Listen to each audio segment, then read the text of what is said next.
révélé au grand public dans la série 10% en 2015, Thibaut de Montalembert y incarnait un agent de star privilégié, dur, froid et sans aucune empathie. Dans la vraie vie, l'acteur est bien loin de cette caricature et a traversé de nombreuses tempêtes duquel il s'est toujours relevé avec détermination.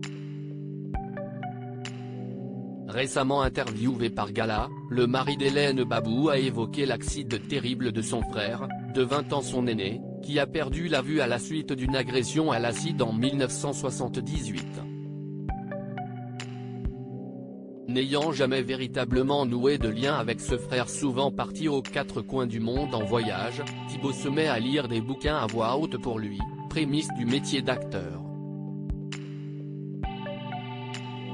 Cette rencontre entre lui et moi a été fort interviewée par les journalistes de Paris Match il y a quelques années. Il avait raconté comment il s'était énormément rapproché de son frère à la suite de ce drame. Je le connaissais à peine quand il est revenu s'installer à Paris après son accident, j'avais 16 ans. Cette rencontre entre lui et moi a été forte. Il m'apportait une vie venue de l'extérieur, un regard différent sur le monde. Leur amour pour les belles lettres a solidifié leur lien qui est depuis devenu indéfectible. C'est à partir de la littérature que nous avons commencé à avoir de véritables échanges. Il était une figure à la fois fraternelle et paternelle, nous avons 20 ans d'écart. Une amitié qui résiste à tout. Une sorte de héros sur Europe 1, Thibaut de Montalembert ajoutait, c'était un homme qui était mon frère, mais que je ne connaissais pas très bien. Quand il a commencé à voyager, il avait à peu près 25 ans, et moi, j'en avais 5.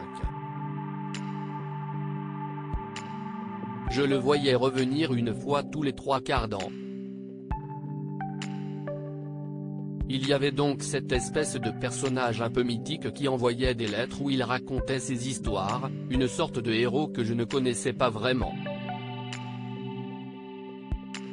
Inséparables depuis, grâce aux lectures que les deux hommes se sont rapprochés pour ne plus jamais se quitter, à travers la lecture qu'on a commencé à se connaître et à devenir les meilleurs amis du monde. Mon frère, mon meilleur ami. Une passion qui a également peut-être été un exercice très bénéfique pour son métier d'acteur.